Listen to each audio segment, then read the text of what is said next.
दोस्तों, अगर आप वृंदावन गए हैं तो मैं आपको बता दूं, निधिवन के बारे में आपने जरूर सुना होगा। आज उसी निधिवन के हम 10 ऐसे रहस्यों के बारे में बात करने वाले हैं जिसके बारे में आपने नहीं सुना होगा। आपने ये जरूर सुना होगा कि निधिवन के अंदर भगवान श्री कृष्ण और राधा रानी रोज आते हैं।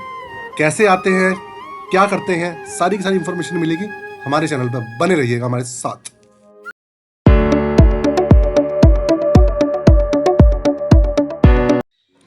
राधे राधे दोस्तों, स्वागत है हमारे चैनल देसी ट्रैवलिंग कपल में।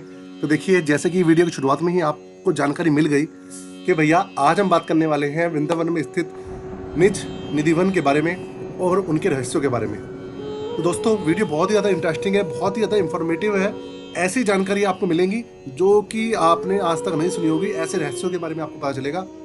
राधे राधे दोस्तों, अगर चैनल पे पहली बार आए हैं तो चैनल को सब्सक्राइब करे बिना बिल्कुल भी मत जाइएगा और राधे राधे लिखकर एक प्यारा सा कमेंट कर दीजिएगा, जिससे कि आप हमारे साथ जुड़े रहें, है ना। तो दोस्तों, मैं आपको बताऊं, पहले मथुरा वृंदावन के जितना भी एरिया था उसमें टोटल 22 वन हुआ करते थे। यमुना जी के किनारे टोटल 22 वन थे। आज तो यहाँ पर जितने भी वन थे वो एक एक करके खत्म हो गए हैं। उसके अंदर वृंदावन, निधिवन, कुछ ऐसे वन है जो बचे हुए हैं। बाकी सब कुछ खत्म हो चुका है और वृंदावन के अंदर भी सिर्फ नाम ही वृंदावन का बचा है।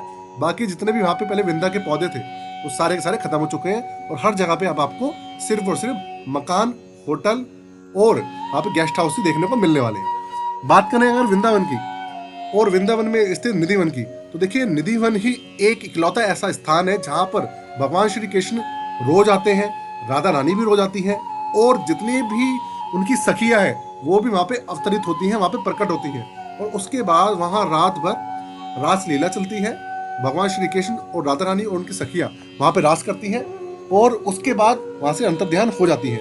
ये कथा जग प्रचलित है, जो कि सबको पता है। लेकिन बहुत सारे रहस्य ऐसे हैं कि भैया जिसके बारे में लोगों को पता नहीं है। आज उसी के बारे में बात करेंगे।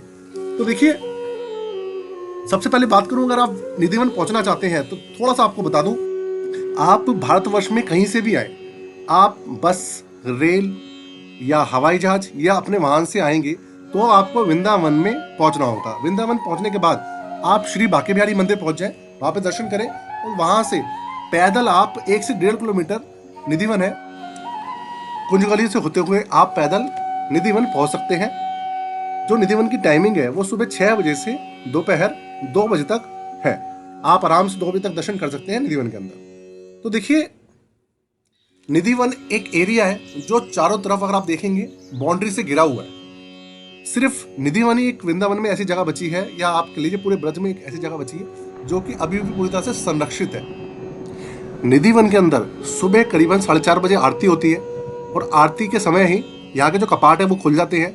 लेकिन जो यहाँ के जो लोग हैं, जो बाहर से श्रद्धालु आते हैं, वो यहाँ दर्शन करने के लिए तकरीबन 6 बजे के आसपास ही आते हैं। लेकिन अगर आप पहले पहुँचते हैं तो आप 6 बजे से पहले भी दर्शन कर सकते हैं और आरती के अंदर भी आप सम्मिलित हो सकते हैं।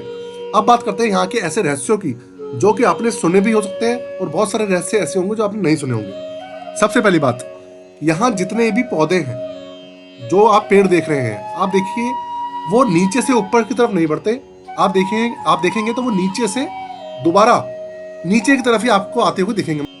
तो देखिए, अब हम बात करते हैं निधिवन में होने वाली ऐसी घटनाओं के बारे में जो वहां पर रोज घटित होती है और उसका आप साक्षात अपनी आंखों से देख भी सकते हैं अगर आप वहां पे सुबह 4:30 बजे पहुंचते हैं। तो अगर आप सुबह की आरती में वहां पे सम्मिलित होते हैं तो आप ये सब चीजें अपनी आंखों से देख सकते हैं। अब मैं आपको बताता हूँ वहां पे होता क्या है।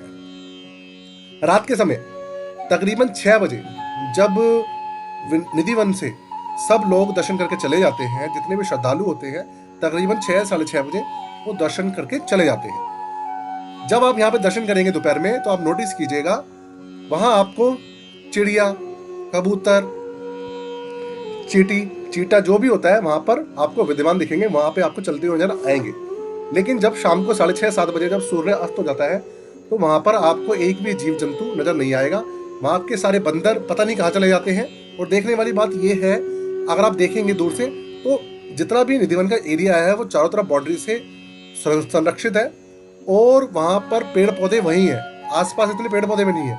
रात वहां पे सुबह के टाइम और दोपहर में वहां पे बहुत ज्यादा बंदर होते हैं, लेकिन रात के टाइम में वहां पे आपको एक भी बंदर या चिड़िया नजर नहीं आएगी। अब बात करें वहां पे शाम को होता क्या है। जब 7 बजे के बाद आरती खत्म हो जाती है तो कहा जाता है कि वहां रात के समय भगवान श्री कृष्ण, राधा रानी और यहाँ पे जितने भी पेड़ हैं वो सब इंसान के रूप में अवतरित हो जाते हैं, मतलब इंसान का रूप ले लेते हैं, धारण कर लेते हैं। उसके बाद वहां पर रास लीला शुरू होती है भगवान श्री कृष्ण, राधा रानी और उनकी सखियों की। यहाँ पर जितने भी आपको पेड़ दिखेंगे, यहाँ पे कई हजार पेड़ हैं, तकरीबन कहते हैं 11,000 पेड़ के आसपास है यहाँ पे।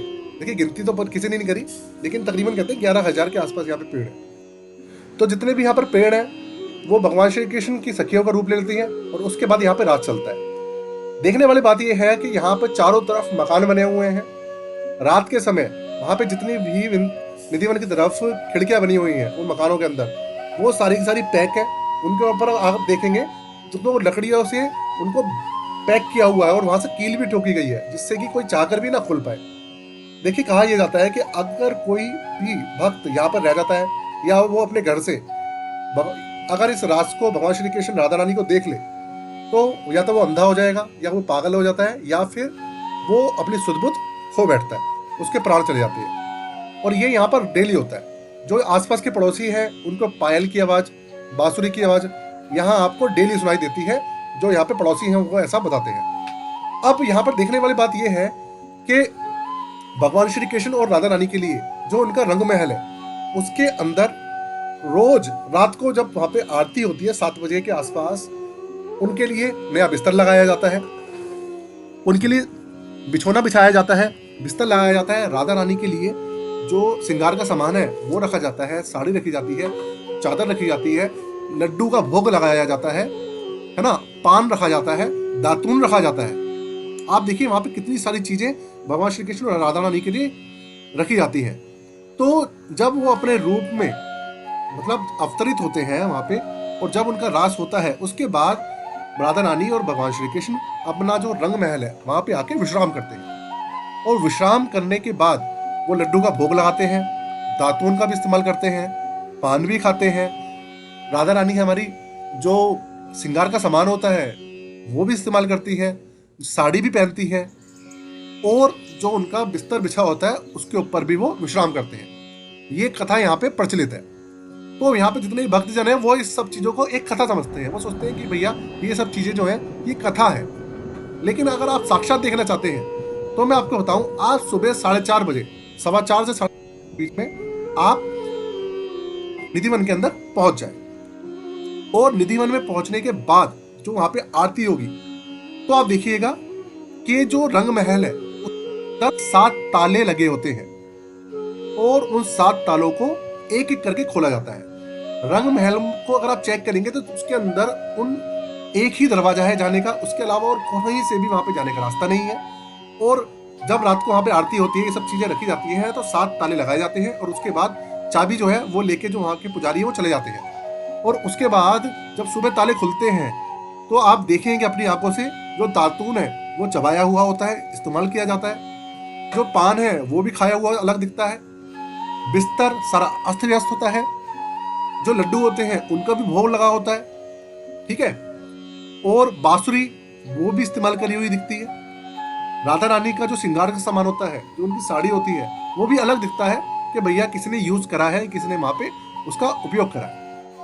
तो अब सबसे बड़ी चौंकाने वाली बात यह है कि भैया जब 7 ताले लग गए, रात को वहां पे कोई है नहीं, वहां पे आप समझ लीजिए परिंदा भी पर नहीं मारता, बंदर भी नहीं होता, और किसी मतलब इंसान के होने की तो बात ही छोड़ दीजिए, क्योंकि वहां पे कोई जाता ही नहीं है। उसके बाद भी वहां पे 7 तालों को बंद करने के बाद ऐसा क्या होता है कि इन सब चीजों का कौन आकर इस्तेमाल करता है? ऑब्वियस सी बात है, वहां पे भगवान श्री कृष्ण और राधा रानी आते हैं और भैया वो अपना महाराज करते हैं।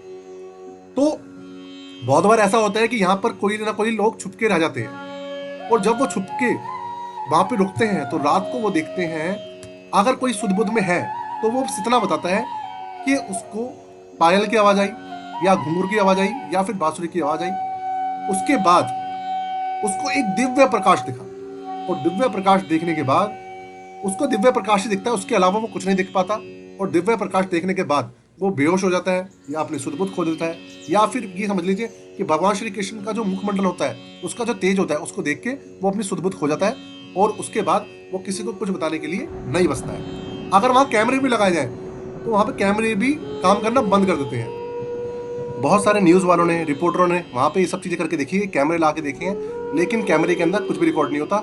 कैमरा काम करना बंद कर देते हैं जब वो सुबह रिकॉर्डिंग चेक करते हैं। तो देखिए दोस्तों, इस तरीके का रहस्य है और इस तरीके की जो लीलाएं हैं निधि वन के अंदर रोज होती हैं।